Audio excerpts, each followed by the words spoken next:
When you think back to your childhood and you're trying to process all of the trauma that you experienced, whether you realize that's what it is or not, do you ever find yourself saying, well, at least I didn't have it that bad. At least they didn't physically abuse me.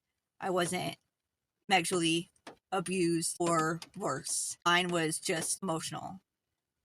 We have a tendency to downplay what happened to us as a child, partially because we really are groomed to think that it's normal and that it really wasn't that big a deal. And also to protect our own psyche, our ego defense mechanisms kick in, and we try to remember it not being as traumatic as it was so we don't have to relive the experience. At least they didn't hit me. They didn't physically abuse me. At least I didn't have it as bad as some people did, because on the surface, I seemed to have a normal childhood. It looked like I was clean, I was clothed, fed, I lived in a home with my parents, whatever the case is. A big part of this is because we are conditioned to take the abuse, and I'm talking about emotional, mental abuse, and think that it is normal.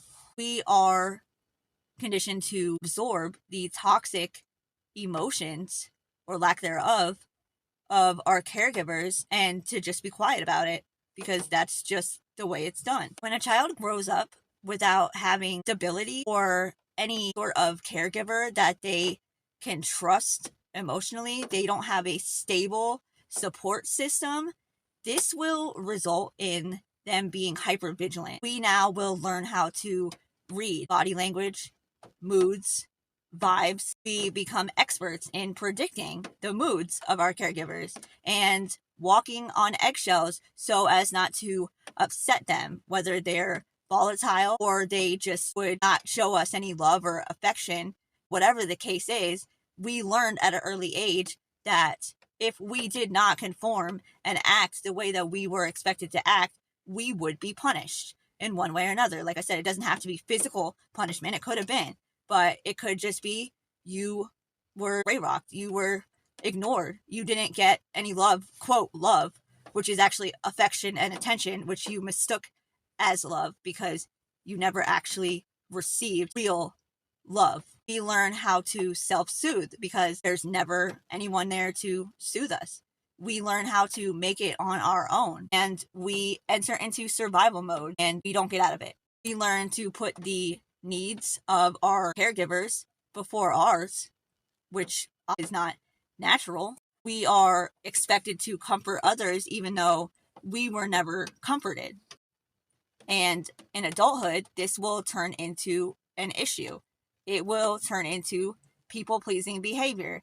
People who are scared to confront anything or make anyone upset. It also results in not being able to trust other people, not being able to ask for help. We don't ask for help because we expect that we won't be helped anyways. You struggle to admit when you need help. You feel like you have to do everything on your own. You crave closeness and connection, but when and if you actually ever get it, your nervous system goes haywire and makes you think that you're in danger. Because even if your mind doesn't remember, your body will remember all of the times that you tried to find someone to comfort you and they didn't, and you were disappointed and it hurt. So your psyche will attempt to protect you from that. When you as a child are forced to have to care for everybody around you, for everyone's emotional needs around you, when you, the child, are supposed to be the one who they are catering to, own development, your mental and emotional development will freeze. It will not go any farther. It is a result of never fully being able to separate from your caregivers. You never were able to fully explore, find out who you are, or just exist as you. And especially so if you grew up with a narcissistic mother, which for many of us, we may have not realized that's what she is. Personally, I have been experiencing, learning about, studying narcissists for years now. I have experienced the worst of the worst, sociopaths, we could call them, okay? And I still, even after all these years and these experiences with a lot of narcissists, I still am just now realizing that I had one as my mother. My mother is a narcissist. I had no idea. So you would think that somebody with as much experience as I have and as much time and effort as I have spent into learning about narcissists, the way that they think, how they do things, why they do things, that I would have realized before now that my mother is a narcissist. But you would be wrong. And there are reasons for this. One is that narcissist is a very broad term, and there are many different types of narcissists. Not all narcissists are the same. Some are obviously far worse than others, but where they are all alike is that they lack any actual empathy or sometimes human decency towards others, where they should be nurturing, guiding, supporting their children. They tend to instead view them as a threat, view them as competition, especially so if we're talking about a mother and a daughter after you hit puberty. It could also be a mother and a son, it doesn't have to be a daughter, but particularly when you start to develop from a child into an adult. So around puberty age. A narcissistic parent, particularly mothers, view their children as extensions of themselves, as something that is there to make them look good. And if you do not do what they want you to do and fit into this box that they want to put you and let them control your life so that they can have a certain appearance, then you are a problem. You are labeled as difficult, and you cannot ever measure up to the impossible standard that they have set for you. So it makes you insecure. You feel broken. You feel inadequate, like there's something wrong with you. You feel like you are never enough, but also too much at the same time. You have to make yourself smaller, tone it down a little bit so that you don't upset your narcissistic parent. You can't make them feel uncomfortable because maybe they are volatile. Maybe they completely just cut you off. They give you the cold shoulder. They don't talk to you. Most likely, they're unpredictable, but in one way or another, you know subconsciously or consciously that you will be punished if you don't tone down your light. A narcissistic mother, or a mother with narcissistic tendencies, will put their own needs in front of their child, particularly emotional needs. Her image is more important than the mental and emotional needs of the children. Like I said, she sees the children as an extension of herself. She controls, manipulates, and demands that the children act in accordance of her expectations, including what they wear, how they talk, who they hang out with, what kind of music they listen to, what they achieve, and what they don't achieve. And obviously, this will stifle a child since they are never allowed to actually express themselves. They're not allowed to be themselves. They're not allowed to express any kind of opinion that differs from hers. It does something to a child. And when you're growing up, you might find that you have a hard time sitting still, just not doing anything. You have a hard time just resting because it was never allowed. You were always in survival mode, always bracing for the next impact, trying to prevent the next explosion from happening, trying to manage everyone's emotions around you, even though it had nothing to do with you. Even still, now, as an adult, you might feel this deep inner grief and you don't even know where it comes from. It's because you're grieving the mother that you never had. You're grieving the childhood that you weren't allowed to have. The tenderness, the nurturing that you needed as a child, you're grieving that because you didn't get it. When you grow up in a dynamic like this, you are not allowed to have boundaries. And as an adult, will think that having boundaries sounds mean at first, but that's only because you were punished for having boundaries your whole life. So many of us were taught that self-protection was mean or cruel, even that boundaries were cold and mean. We were taught to interpret our discomfort as guilt and to interpret other people's disappointments as our responsibility.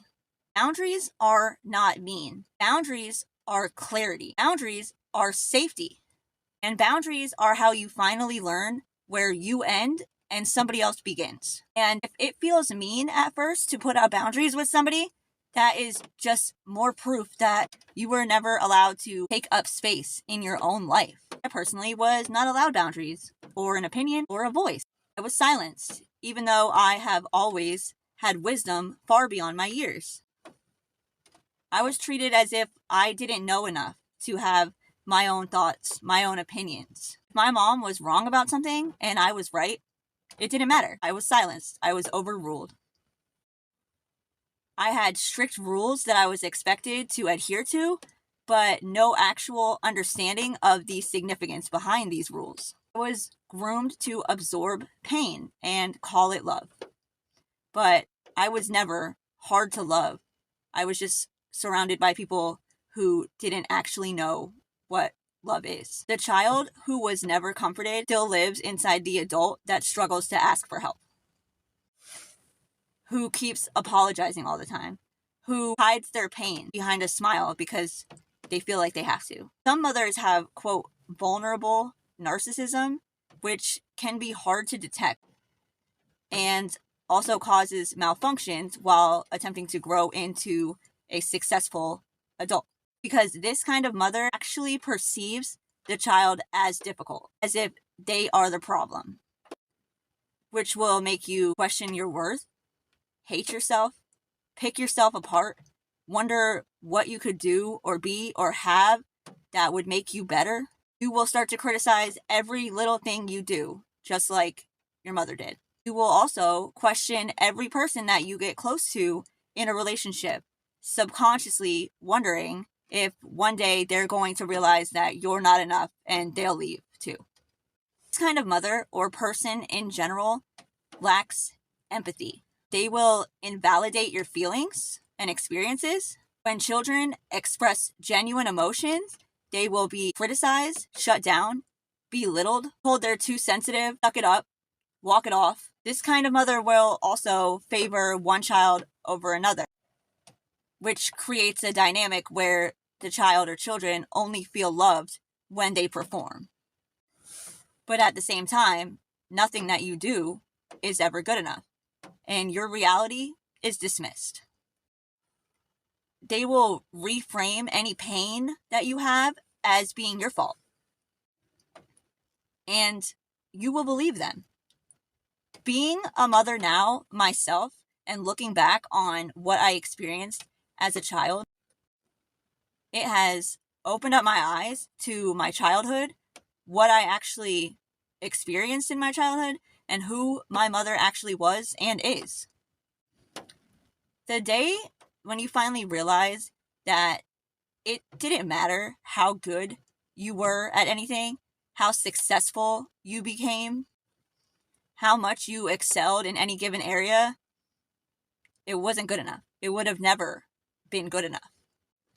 In fact, it probably wouldn't have even been acknowledged. Because anytime that you actually achieved something praiseworthy, it was treated as if it was just expected. And you shouldn't get any kind of applause for it because everyone is expected to do that. Everyone does that. So why should you get special recognition for it? Go ahead and make a mistake, struggle in a particular area, be behind where they decided that you should be in life, or choose an unconventional path. They will be the first one to criticize you, to tell you how you should have done it, and to go tell every family member and anyone who will listen how you are the problem child and how they just don't know where they went wrong with you. When I realized this, I also realized that my mother really didn't know jack shit. Sure, she could write a book and probably teach a class on how to be a responsible adult and appear to have it all together. But she is also miserable, has no sense of humor, and is too worried about what other people think and how she might look to actually have any fun or go after what she wants in life. The best that it gets for her is to save up enough money to buy a cabin somewhere in the woods and then retire there alone, most likely. What a fucking goal. It would be one thing if you experienced life, you enjoyed your life, and then that was the end result of it. But dragging yourself through life, working a job that you hate, pretending that you're not miserable just to end up with that as the main goal? No fucking thank you. Why would you take advice from somebody who is not living a life that you would want to live? I have thought this and said this for years, numerous times, and I believe that very strongly. But now I also understand that I have been subconsciously chasing my mother's approval and validation my entire life. And the truth is, I'm never going to get it because my mother does not see me as her child. She sees me as a threat, a rival, competition, whether it's conscious or not conscious. I highly doubt that her fragile ego would ever let her actually acknowledge that she views me as competition.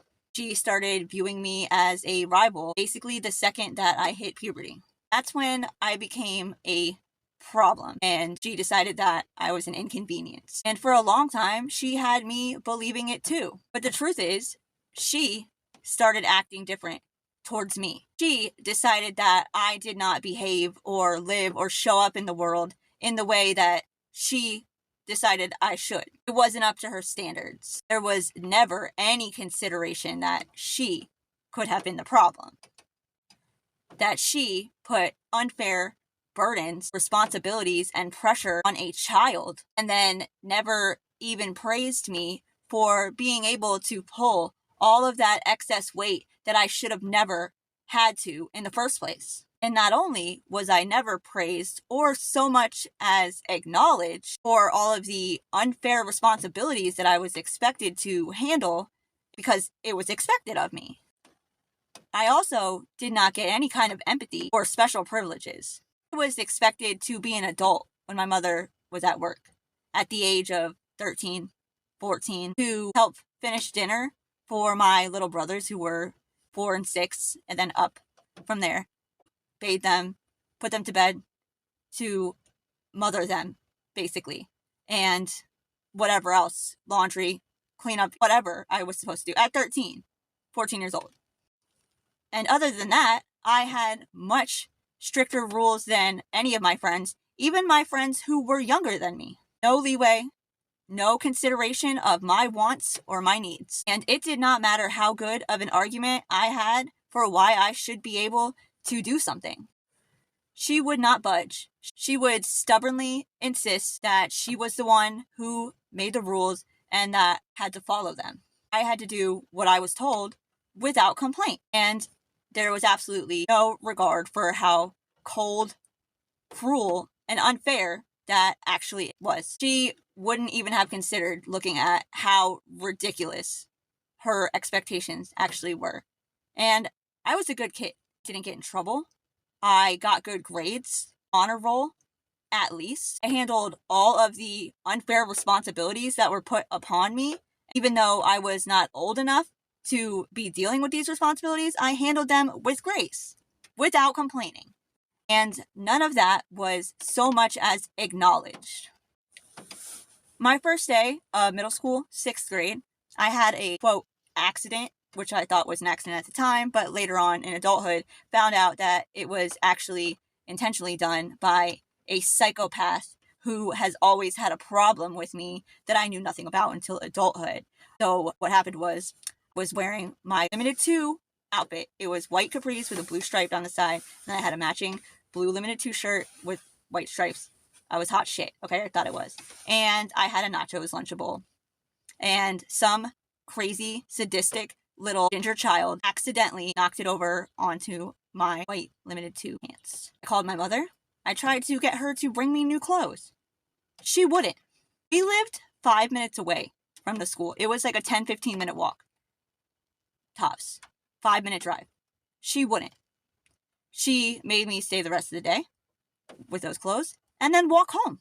On my first day of middle school, I had to walk to and from school all through middle school and high school for the most part because she didn't want to drive me or pick me up. She didn't think that she needed to because I could walk. Being a mother myself, I think that is absolutely fucking ridiculous. I would go out of my way to go pick up my girls so they didn't have to walk or even take the bus. And most, if not all of these times, my mother was home. There was no reason besides she didn't want to, or she was tired because she worked late the night before. It seems so absurd to me now, being a mother, I can't even. Now, in 7th grade, won an award for my writing. I won an award, and there was a ceremony where your parents could come. It was after school, and they could see your writing, have cake, whatever, okay? And my mom said she would come. Still remember looking up every time the door opened to see if it was her, and it wasn't. She didn't come. So after school, walked home by myself because it was later on, so all the other kids had walked home way earlier than that, and wondering what the fuck. Like, did she forget? And she didn't. She blamed it on a stomach ache or something, and at the time I was like, okay. But now I see that she just didn't want to fucking come. She'd give me the silent treatment if I didn't act the way that she wanted me to. She would still do that now if I chose to converse with her at all. I had all of these unfair rules with no logical reason or explanation behind them besides because I said so. I had all these unfair and unreasonable restrictions. I had to be home earlier than all of my friends, even if my mom was home, just because she said so. Couldn't go out 2 nights in a row with no reasoning behind it. I would ask if I could go to the movies with my friends, and she would say no. And I would say, why? And she would say, because you went out the night before. Okay. And like I said, I didn't get in trouble. I had good grades. I did everything that was asked of me. I took on all these responsibilities that I should have not had any business doing because it was put upon me, and handled it with grace. And still, I can't go to the movies with my friends because she said so, because I went out the night before. And when my dad would stand up for me because it was wrong, now he was the problem, and then they would argue. Couldn't wear shorts that were, quote, too short, and I'm talking what she wanted me to wear was hideous. It did not look good. I didn't feel comfortable in it. I'm talking Walmart clothes back in the early 2000s before they were cute. Okay, if you remember, it was not okay. It was not okay. She may have framed it as in, oh, well, you're a young girl and you can't wear stuff like that because you're too young and guys will be looking at you. But if she was worried about that at all, the only thing that she was worried about was me getting pregnant, because then she would have to do more work to help me with that. So where I can see from a certain point where the logic was behind that, only to a certain point. And at the time, I did not understand. I just thought she was being a bitch. And I wasn't wrong. I wasn't allowed to wear makeup till high school, like any at all. I was never taught how to do makeup or my hair. I was criticized when I would do my hair and makeup. We would be going to Walmart and I would want to straighten my hair and put some eyeliner on or something, and I would be criticized for that. You don't have to get all dressed up just to go to Walmart. Just because I didn't want to leave the house looking like a hobo. I still am like that. I don't like going out in public if I look like I just rolled out of bed. It doesn't make me feel comfortable. With mothers like this, or just people in general, everything is about how you make them look. But also, you can't look better than them. My mom and my whole family, probably, at least on that side, they all have this belief system for how children should be raised. When you have kids, you make sure that they are polite, quiet, well-behaved, clean, fed. They have a structured schedule, strict rules that you follow. Don't ask too many questions. Don't rebel. Don't make them look bad. And then when you're 18, you're moving out. So get a job because it's time to go. Actually, you have to have a job before that because you need to be saved up and ready to move out when you turn 18. Bye! If you cry or have emotional reactions, you are too much. You're too emotional. You need to suck it up. Nothing that I did was ever good enough my entire life, and I internalized it. When I was younger, my parents were always fighting, and I would mother my brothers during this. My emotional needs did not matter at all. Neither did my needs when I hit puberty, trying to navigate becoming a woman, something that you would normally discuss with your mother, past how the female body works, and just barely that. And if I tried to do anything that was out of the ordinary, or I started to shine in any way, that was an issue. It would be criticized, belittled, never congratulated, never celebrated, expected to get good grades, but punished if I didn't, not celebrated when I did. This belief system where your children are supposed to be little clones of you, and you're just supposed to make them behave, sit still, be quiet, be polite, shut up, don't get in trouble, don't expect to be nurtured or cultivate any of your emotional intelligence or creativity, or not allowed to have needs or boundaries. When I was 15, my parents got a divorce. My mom took my brothers, basically. She would have them half the week, and then my dad and I would have them the other half the week. Stayed with my dad. Not that I wanted to go with my mom, because I absolutely sure the fuck did not. But if I had, it wouldn't have even been an option, which also was something to a 15-year-old. I was mad. I got fucking mad. I was angry at everybody. My dad was distraught and couldn't help him. I shouldn't have had to. Anytime he tried to emotionally lean on me for support, I resented it. I got mad, got angry, and I stayed angry for a really long time. I figured out that anger felt better than helplessness, better than depression and despair. And I went around angry, and I got in trouble. Drugs, jail, what would you expect? But of course, for all of that, I was further criticized, shamed, and scapegoated. Made to feel like if I needed any kind of help, that I was inadequate. And even when I finally got my shit together, it didn't really matter. After years of fucking up left and right, being the problem, the scapegoat, the difficult one, I finally got my shit together. I became a mother, and a damn good one. Eventually, I started my own business, but nothing was ever good enough. I didn't feel as hated, but all of my old mistakes were still constantly brought up and thrown in my face every chance that they got. I overcame an opioid addiction, pain pills, heroin, by myself multiple times, without rehab, without support, without anybody even knowing about it for the most part. And if you know anything about those addictions, it is a miracle to even make it out alive. And that's whether or not you have people to support you, a supportive family that will send you to rehab, or at least help you and support you through withdrawals, which I had not of. 2 of those times I did go to the methadone clinic, but got off of it myself.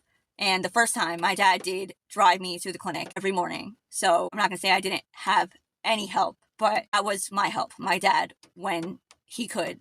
And he is emotionally unavailable for the most part. He's not an emotional support system. He tries his best to help when he can, but he's always got a lot going on. He always has. And like I said, not an emotional support system at all. I am the only person that I even know of that has gotten off of that kind of addiction by themselves once, nonetheless multiple times. But I didn't get any kind of praise or acknowledgement for that, which is whatever. I didn't do it for validation or for recognition, but it's just the point is it doesn't matter how good I was at anything. It doesn't matter how big of something I achieved. It was treated as if it was nothing. She never even as much as told me that she was proud of me. I don't think anyone in that side of the family, at least, ever did. Like I said, I don't need their validation or their recognition. That's not why I did it. But you as a human deserve to have people who support you, people who care, people who clap when you have some kind of achievement. The point of the matter is you deserve to have people around you that will help you when you need it and not bring up every mistake that you've made your entire life as if you were a burden to them. You deserve to have people who are proud of you when you accomplish things and who tell you as much. You deserve to have somebody that you can talk to when your whole world feels like it's crumbling and you're broken, instead of them making you feel even worse and like it's your fault, or to use it against you somehow to try and sabotage you. I will always remember how I was so excited to tell my parents and my counterparts' parents about the furniture business that we had started. I expected them to be excited, proud, impressed, or something. No emotion. Barely any reaction from either of our mothers. I literally did not understand. Now I do. I really wish that I would have understood back then that no matter what it did, it never would have been good enough. Not for my mother, and not for his. My whole life, I tried so hard to be the best that I could be in every aspect because I never felt like I was good enough. I never felt worthy. I never felt valued. I never felt appreciated or loved even. And it didn't matter because I was the problem. I was the troublemaker. Now I was shining too bright, doing too much. Now I was a threat again. I threatened my mother's fragile AF ego, and I threatened the false narrative that she had in her head as to why she felt some type of way towards me.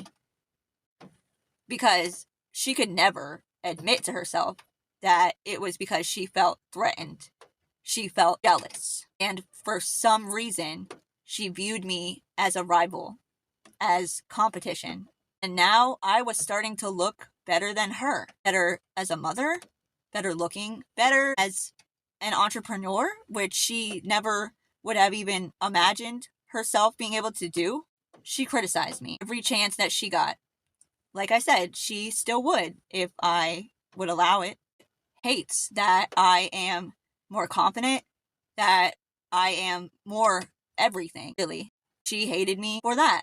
And now the only thing that she has to hold over my head is all of the, quote, money that I cost her. Like she should get some kind of award for supporting her child and assisting her with living and surviving, literally, after the fucked up childhood and pre-adult experience, which largely was as a result of her. If I was around her now, she would be criticizing me left and right.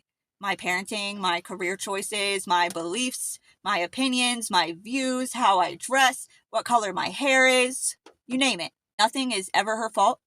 She is always right, and it is my fault that she doesn't feel loving and affectionate towards me. When I was in my early 20s, I had an emergency C-section with my daughter, and I was in so much pain recovering from it. Do you think that I got help afterwards with the baby? No. She didn't even come to the hospital the night before when I was there to have the baby. I called her and made her come after the delivery. And after that, she drove me and my daughter home. And that was it. She didn't call or text to see how I was. And when called to ask for help, because when I would wake up in the morning, my stitches in my lower abdomen were so stiff that I couldn't even sit up with my newborn infant, by the way. I had to roll over off of the couch onto the floor and then get up from there because I couldn't sit. Okay. And I specifically remember my grandmother calling me from Orlando and saying how ridiculous it was that she wasn't there helping me. And I kind of just downplayed it. Didn't know what else to do. I always downplayed it. But my grandma went on for a while about how ridiculous it was and how she had so much help because my mother just assumed, well, she had a C-section and she was fine, so I should be able to handle it too. But my mom had people helping her, quite a few. And like I said, when I tried to ask for help, she acted like I was being dramatic. She didn't come. A year or a year and a half or so later, I ended up violating probation and I had to do a few months in jail. And my mom had to watch my daughter while I was in jail. I would call every Sunday to talk to my toddler because that's all the money that I had to call. It's once a week. My mom would complain about how after my daughter would talk to me that she would cry again. Like, she would be fine all week, and then after she got off the phone, she would cry. No empathy for me. Just, it was an inconvenience that when I called to talk to my daughter once a week, that she would cry afterwards. Years after that, when I had my younger daughter, who was maybe 2 tops, I had to go to the hospital. I had to have my dad take me to the hospital because I was in so much pain. I was literally like screaming. I couldn't even stand up. And so we had to drop my daughter off with my mom, my 2-year-old at the time. And I went to the hospital, and within an hour was in an emergency surgery to remove an intestinal blockage, which otherwise would have killed me. It was my near-death experience. And afterwards, my mother complained about having to watch my daughter for a couple of days while I was having surgery. And then I was in the hospital for a week after that, recovering, could not even get out of bed to go to the bathroom. I had to have like a catheter where the nurse would change it. Okay. Nobody came, even when they could have. Nobody really checked on me. My dad messaged me to see how I was. I was cut open, alone, cried, obviously. Nobody fucking cared. Like I said, my dad checked on me when I got home. He got me Subway because I was always telling him how hungry I was and how I wanted Subway because I could smell it because they had it in the hospital, but I couldn't eat it because I couldn't eat anything but ice for like 2 or 3 days. I couldn't even drink water. And besides that, no one checked on me. No empathy. When I think back to all of the shit that I've been through, the lack of empathy, the lack of human decency that I have experienced my whole life, it absolutely makes me sick. No one ever gave a shit. No one checked on me, ever. And if they did, it was purely surface level and with selfish intent. When I lost my girls for 9 months because of CPS and the sadistic sociopaths that I had unfortunately and unknowingly had surrounding me, nobody even checked on me. Nobody called or texted, said, "Hey, are you okay?" Nobody. "How are you doing? We know that your girls are everything to you, and they haven't spent more than one night away from you your entire life besides the 2 occurrences that I just described earlier. You must be devastated. Are you okay?" No. And the one exception would be my dad. Like I said, he always texted and checked on me and tried to do what he could, but not the best emotional support system. You know, nobody ever wants to hear about any emotions or hard subjects. Nobody. Nobody gave a shit. The rare occasions where anyone did ask, it was just to find out if would have them back for a specific holiday or a specific event. Like I fucking knew. I literally spent every day of that 9 months trying to get them back, studying case law, statutes, everything. You know what I'm saying? Like, no empathy. None. And the fact that I told myself my whole life that this is normal and I just tried to deal with it is just crazy to me. We tell ourselves, oh, that's just the way that they are. That's just the way things are in my family. That's just the way that person is. I think that's a big thing when we have narcissistic families or toxic families. We tell ourselves, that's just the way that they are. That's just the way things are. Not for normal people with healthy communication skills, empathy, compassion, understanding, and human decency towards others, with the understanding of the fact that people are humans and they have traumatic experiences and emotional reactions to these experiences, and can understand what it's like to go through something and to need somebody to hold space for you or to even just give a shit. That's not normal for those kind of people. Because with narcissistic families, we don't talk about hard things. We don't talk about our emotions. We don't talk about things that have traumatized us. We don't heal. We don't talk about things that aren't pleasant because they are only obsessed with how things look, not how they actually are. and they don't want to go any deeper. They don't want to find out what the truth is so they can heal. Your mental health, your emotional needs, they don't matter. They don't even exist, or they're not supposed to, as long as you have strict rules, a strict bedtime, and appear presentable. Don't have opinions, don't talk too much or too loud, don't stand out too much, don't have too much fun if people are watching. Do not express yourself. Do not be creative. Stay in line. Stand still. Don't fidget. Fix your hair. Don't dress weird. Don't be weird. Don't stand out. Don't be unique. Do not draw negative attention to them, because this is all about making them look good. My mom was so obsessed with having like the picture perfect family that when we didn't fit into the box that she wanted to put us in and we didn't play the roles that she had set up for us, that was an issue. I am left-handed. Everything that I do with my left hand, but I write with my right hand. You want to know why? Because when I was learning how to write in elementary school, my mother made me practice writing with my right hand repetitively until I became a righty. Because back then, especially, being a lefty was weird. She couldn't have a daughter that was a lefty because it was weird. I am the problem in my family. I speak the truth. I say I love you. I have emotions. I heal my traumas that were not my fault, but are now my responsibility to heal so that I don't pass them down to my own children. Like, oh, not my problem. Because I'm not passing that shit down.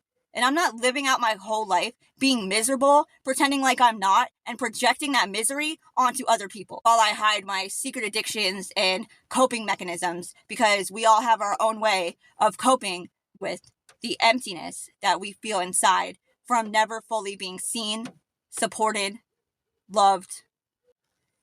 And then you just live the rest of your life trying to keep that hidden from the rest of the world and put on a mask of being happy. Absolutely fucking not.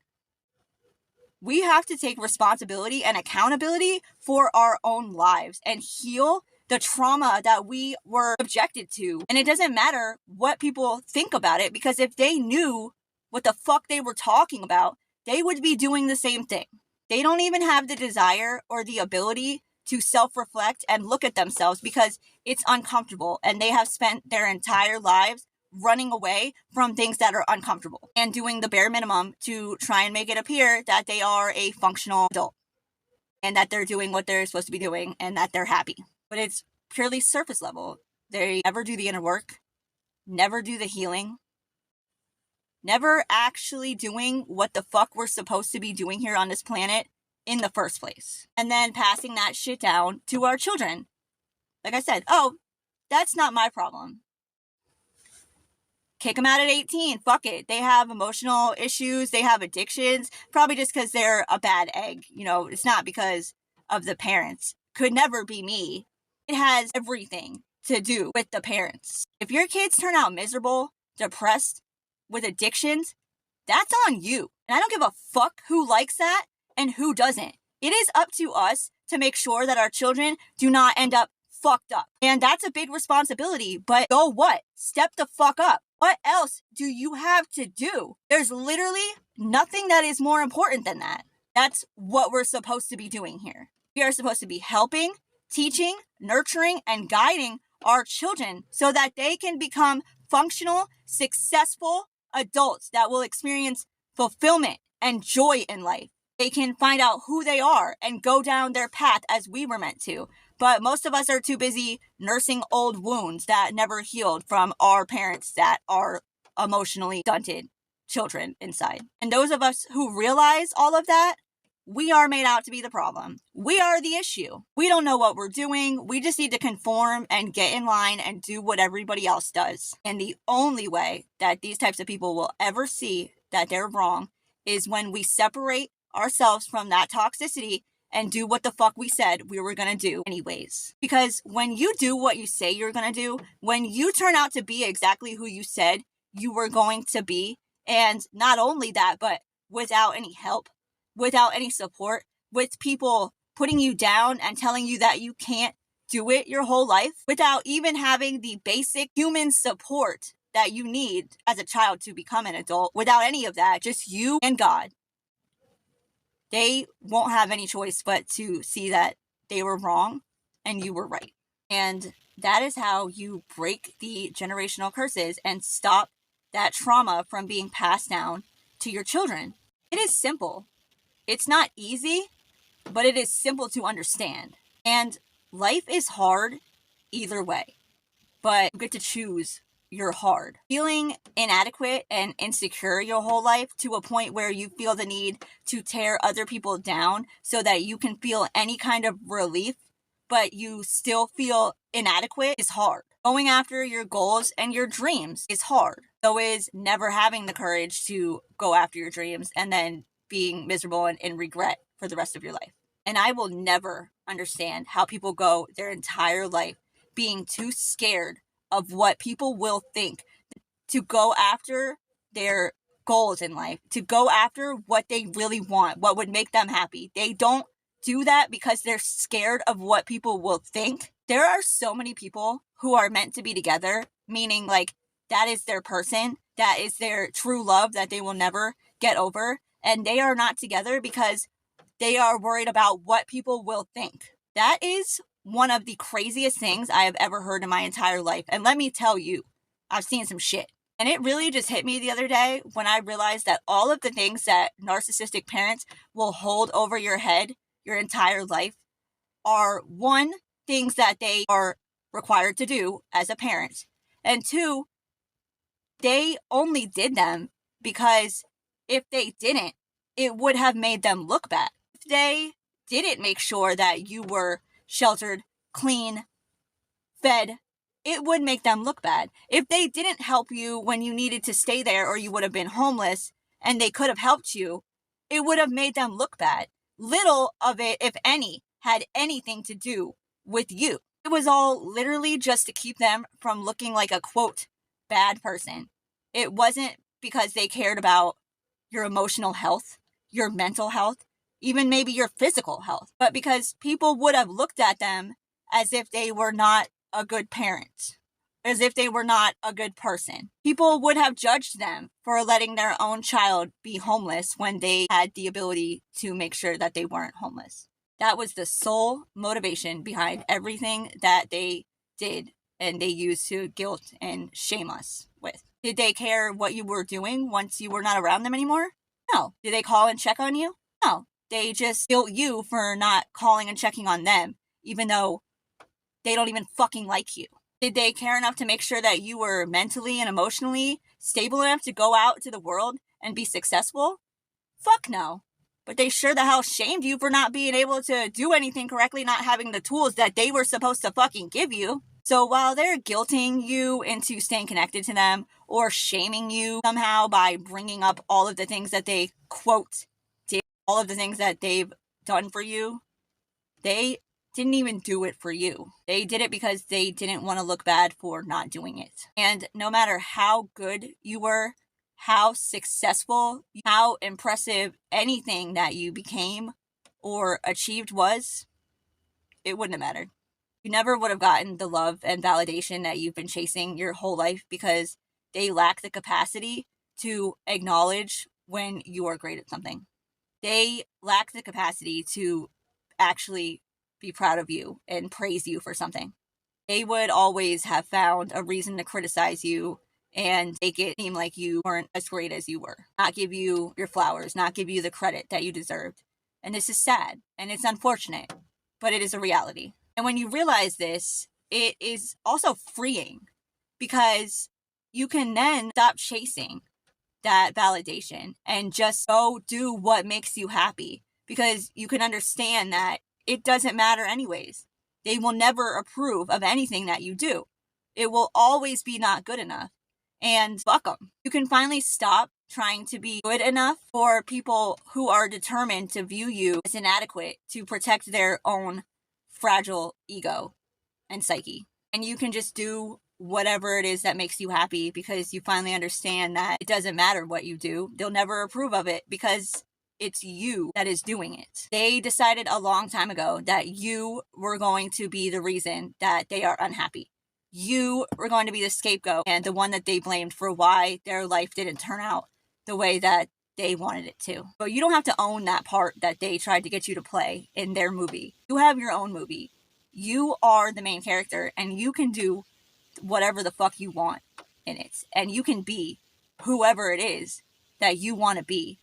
And it doesn't matter what anybody thinks about it, especially emotionally immature, narcissistic parents that have made the decision that you are going to be the problem and you are the reason they're not happy. I hope that this helped somebody. This was very vulnerable and intimate for me. I don't usually get into stuff like this, but I was led to do it, the Holy Spirit, and it needed to be done. So I hope that this helped somebody, maybe understood some things that you didn't understand before. God loves you. I love you. It doesn't matter what people fucking think. Do what makes you happy. As long as you're not harming yourself or others, everybody else can get fucked. I hope you all have a great day. Stay prayed up. And fuck the haters.